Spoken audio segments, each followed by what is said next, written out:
प्रिय विद्यार्थियों नमस्कार। आज हम ओविलिया कॉलोनी के मेडूसा का अध्ययन करेंगे। मेडूसा का डेवलपमेंट, आकार की,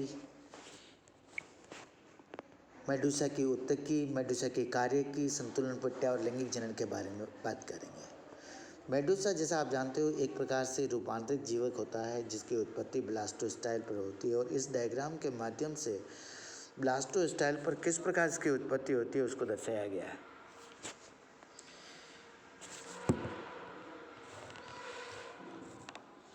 यदि आप इस डायग्राम को देखेंगे डिटेल से तो सबसे पहले जो सीनोसार्क होती है जिसमें एक्टोडर्म और मेसोडर्म होता है, उस एक्टोडर्म और मेसोडर्म से एक प्रकार का प्रोट्रूबेंस निकलता है। यही प्रोट्रूबेंस में अंदर की ओर एक्टोडर्म है, बाहर की ओर एक्टोडर्म है, अंदर की तरफ एंडोडर्म है और बीच वाली लेयर इसमें मेसोग्लिया है।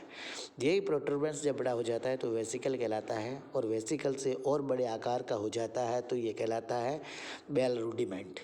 बेल रूडिमेंट में बीच की जो मेसोडर्म है वो फटने लगती है और बीच में एक वलन और बन जाता है।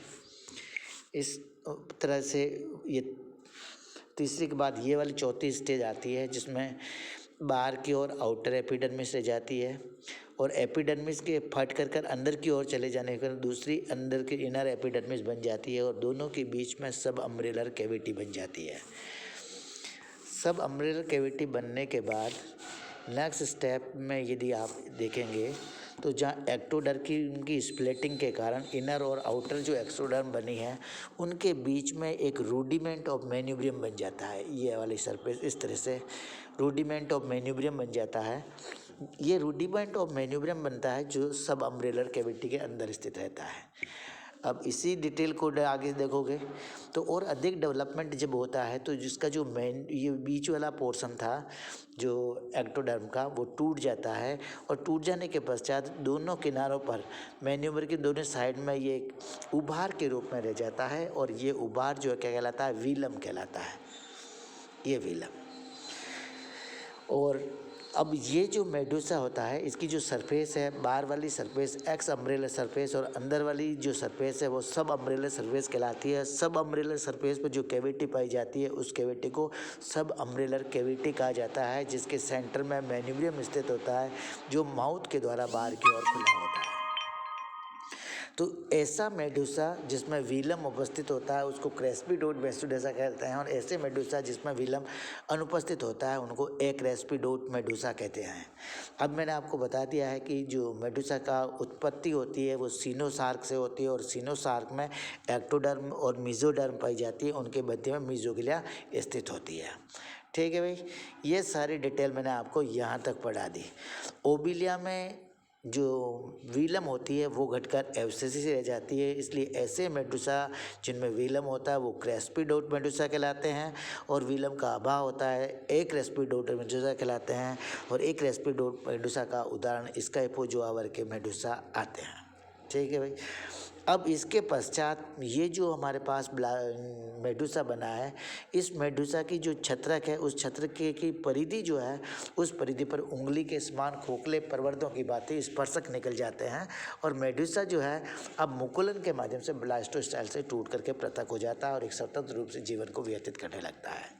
अब नेक्स्ट बात में आती है मेडूसा की आकार की। यदि हम मेडूसा के आकार की बात करें तो मेडूसा एक छोटा छाते के आकार की संरचना होती है जो घंटी या तस्तरी के समान होती है। इसका व्यास 1 से 2 मिलीमीटर का होता है।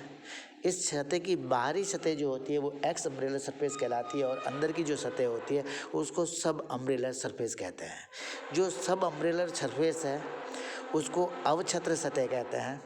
इसी अवछत्र सतह में 4 अरिय नालें पाई जाती है। डायग्राम को थोड़ा एनलार्ज कर देता हूँ।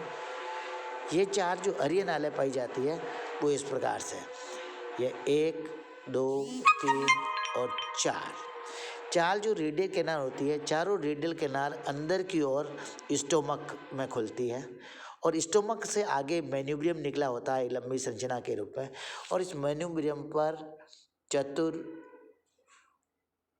भुजाओं वाला मुख स्थित होता है इस तरह से। तो ये एक माउथ है, माउथ मैन्यूब्रियम में खुलता है जो स्टोमक में खुलता है और स्टोमक जो है चारों तरफ की 4 अरिय नालों में खुल जाता है। चारों जो अरिय नालें हैं वो किनारों पर चल करके सर्कुलर कैनाल में खुल जाती है। तो ये अंदर की ओर इसकी हो गई, क्या हुई, ऐसे सर्कुलर कैनाल इसमें पाई जाती है। एक जो परिपक्व मेडुसा होता है, उस परिपक्व मेडुसा में गोनेट्स का डेवलपमेंट हो जाता है। इसलिए जब गोनेट्स का डेवलपमेंट हो जाता है तो इसकी जो सेंट्रल वाली पोर्शन है ये नालों की, वहाँ पर इसमें गोनेट लगे हुए दिखाई देते हैं। जो इसका बेल रुडिमेंट या किनारे वाली सतह है, उस किनारे वाली सतह पर क्या लग जाता है, स्पर्शक या टेंटेकल्स लग जाते हैं। तो स्पर्शक तक की बात मैंने आपको बता दी। ये के सारे नाम मैं आपको इसमें बढ़ के बता देता हूँ। सबसे पहले हम बात करें तो ये माउथ है। इधर जब इसका ये माउथ है तो ये मेन्यूब्रम में खुला, जो आगे चल करके स्टोमक में खुला, उससे रेडियल कैनाल्स निकली और रेडियल कैनाल्स चारों तरफ चल करके सर्कुलर कैनाल में जा करके खुल जाती है। और ये जो सरफेस है इसकी, ये सब अम्ब्रेलर सरफेस कहलाती है और इस पर चारों किनारों पर स्पर्शक लगे हुए होते हैं। अब जो एक बात और आपको याद रखनी है कि इसका जो स्पर्शक होते हैं, उन स्पर्शकों के बेस में स्टेटोसिस नामक संतुलन पट्टी पाई जाती है, जो संतुलन बनाए रखने का कार्य करती है। तो अब मैंने आपको मेन्यूब्रियम हस्तक के बारे में बता दिया, विलम के बारे में बता दिया, टेंटेकल्स बता दिया। टेंटेकल्स में थोड़ी सी बात और आपको बतानी है। शुरू में जब मेडुसा बनेगा तो उसमें स्पर्शकों की संख्या निश्चित रहती है। स्पर्शक सिलेंट्रेटा में वे संरचना है जिन पर सिलेंट्रेटा की विशेष प्रकार की कोशिकाएं, जिन्हें नेमेटोसिस्ट कहते हैं, वो पाई जाती है। और नेमेटोसिस्ट जो होती है वो बैटरीज के रूप में स्थित होती है और इस मेडुसा की सुरक्षा करने का कार्य करती है। मेडुसा जो होता है, उस मेडुसा में, नवजात मेडुसा में 16 टेंटेकल पाए जाते हैं। इन टेंटेकल्स या स्पर्शकों की संख्या जो जो आयु में वृद्धि होती है उसके अनुसार बढ़ती जाती है और स्पर्शकों की उपस्थिति के कारण ही इसका नाम मेडुसा रखा गया, क्योंकि एक यूनानी पौराणिक कथा है जिसमें जो है एक मादा दैत्य होती है जो उसे मेडुसा का स्मरण कराती है, उसके आधार पर इसको मेडुसा कहा गया।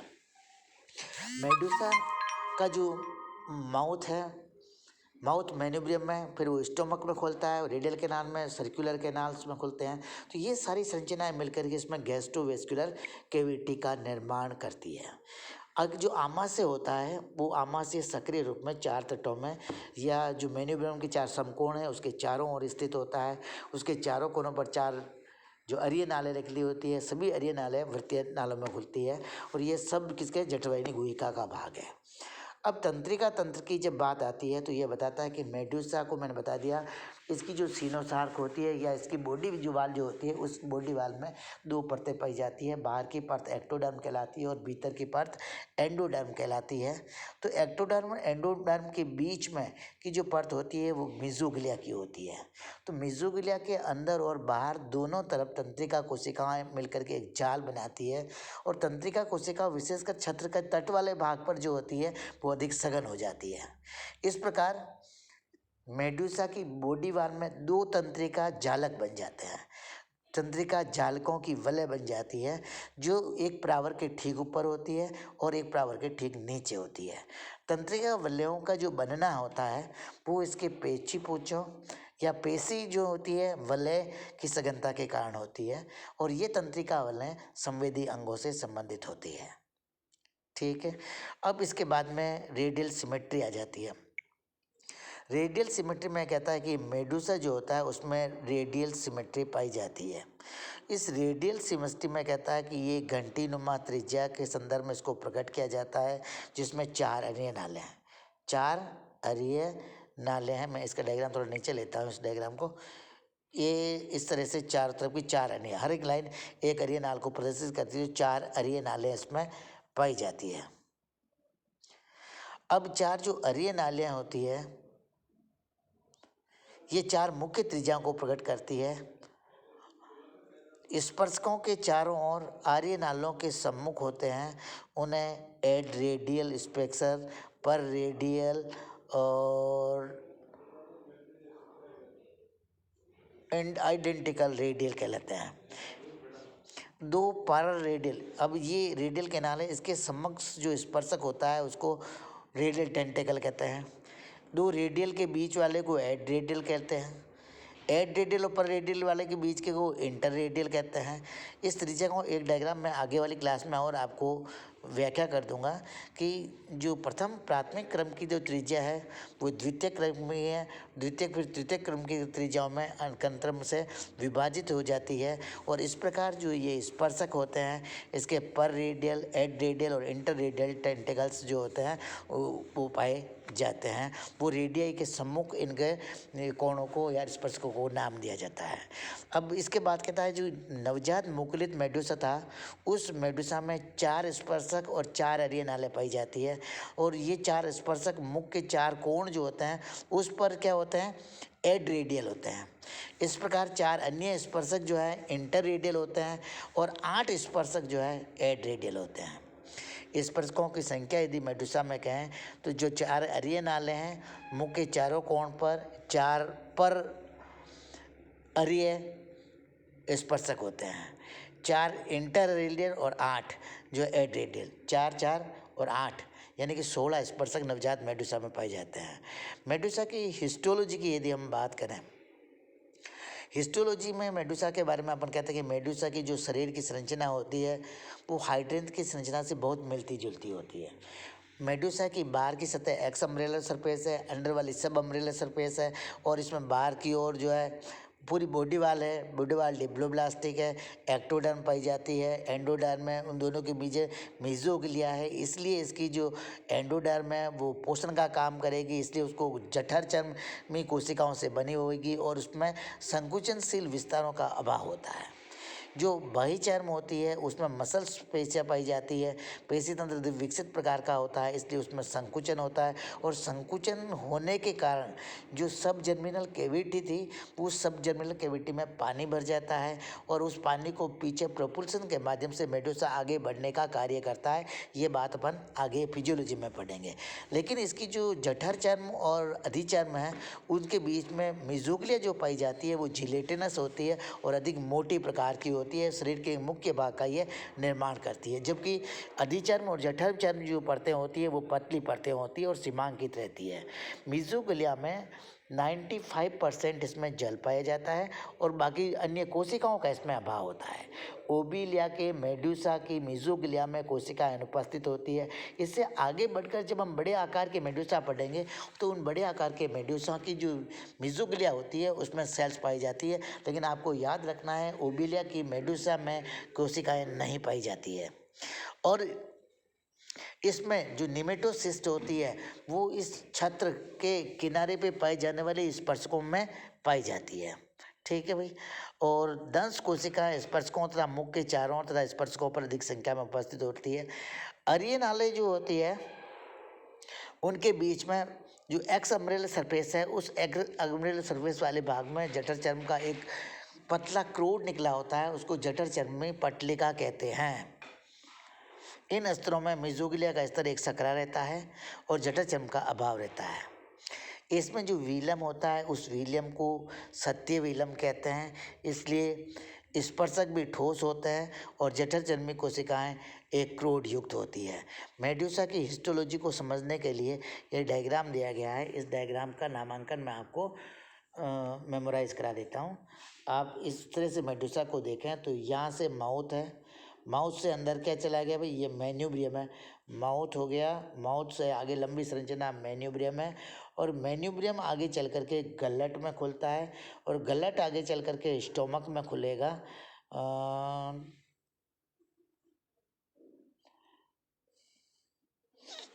ये स्टोमक या गैस्ट्रोवेस्कुलर कैविटी, और गैस्ट्रोवेस्कुलर कैविटी रेडियल कैनाल में खुलती है। रेडियल कैनाल जो है वो जाकर के सर्कुलर कैनाल में खुलती है और इन सभी की संरचनाएं कहाँ से भाई, ये यहाँ से, ये जो लाइन है ये वाली लाइन, ये काली वाली और छोटे छोटे चौकोर कोशिकाएं जो दिख रही है ये पूरा गैस्ट्रोडर्मल लेमिला की गैस्ट्रोडर्म की परत हैं जो इसका जो है आमाशय वाली परत को आश्रित किए हुए रहती है जठर में। अब इसके बाद में इसी के जो रेडियल कैनाल है उसके सेंटर में गोनेड्स के लिए ये संरचना पाई जाते हैं। तो जठर चर्म से गोनेड्स की उत्पत्ति होती है। सब अम्ब्रेलर मेसोग्लिया इसमें उपस्थित है और इधर एक्स सब अम्ब्रेलर इसकी जो है एपिडर्मिस है। एक्स अम्ब्रेलर गैस्ट्रोडर्मिस है, एक्स अम्ब्रेलर मेसोग्लिया है और एक्स अम्ब्रेलर एपिडर्मिस इधर बाहर की ओर पाई जाती है। सर्कुलर कैनाल मैंने आपको दिखाई देती, ये एक्स अम्ब्रेलर सरफेस है। अब इस स्पर्शक जो होते हैं उसके किनारे पर टेंटिकुलोसिस्ट पाया जाता है और इसमें वीलम उपस्थित होता है और एक्स अम्ब्रेलर सरफेस है। तो इसमें एपिडर्मिस की और जठर चर्म की दोनों ही कोशिकाएँ इसमें पाई जाती है। ये इसकी क्या हो गई भाई, हिस्टोलॉजी हो गई। हिस्टोलॉजी के बाद में अब हमारे पास आ जाता है, हिस्टोलॉजी के बाद में हमारे पास आ जाती है इसकी फिजियोलॉजी। फिजियोलॉजी में मैंने कहा मेडुसा जो है स्वतंत्र जीवी जंतु है और आराम से गति करते हुए चलता है। गति करने के लिए ये जल में तैरता है। ये जल में जो उतराती हुई धाराओं के साथ निष्क्रिय रूप से गति कर सकता है और सक्रिय रूप से भी गति कर सकता है। तैरने की क्रिया में मेडुसा अपनी सब अम्ब्रेलर सरफेस पर पाई जाने वाली सब अम्ब्रेलर कैविटी या सब कैविटी में अवछत्र गुहा जिसको कहते हैं उसमें पानी भर लेता है। फिर एपिडर्मल मसल्स के संकुचन से उस पानी को प्रोपल्सन से के रूप में बाहर निकालता है झटके से और फिर ये आगे की ओर बढ़ जाता है, पानी पीछे जाता है और ये आगे बढ़ जाता है। जब इसको नहीं तैरना होता है तो निष्क्रिय रूप से जल धाराओं के साथ इधर उधर गति करता रहता है। इस प्रकार की गति मेडुसा में पाई जाती है। पोषण या न्यूट्रिशन की बात करें तो मेडुसा नितांत रूप से मांसाहारी होता है। यह सूक्ष्म जीवों को खाता है, प्लैंक्टॉन्स है, डायटम्स हैं। जो इसमें जो दंश कोशिकाएं युक्त स्पर्शक पाए जाते हैं। दंश कोशिकाएं जो होती है वो स्पर्शकों के माध्यम से शिकार को अचेत कर देती है और वो बिल्कुल आमाशय के पास में आ जाता है, यानी मेन्यूब्रियम मुख के द्वारा उस भोजन को निगल दिया जाता है और गैस्ट्रोडर्म के द्वारा इसका पाचन हो जाता है। पाचन इसमें एक्स्ट्रा और इंट्रासेल्युलर दोनों प्रकार का होता है। श्वसन और उत्सर्जन के लिए इनमें कोई विशेष प्रकार के अंग नहीं पाए जाते हैं।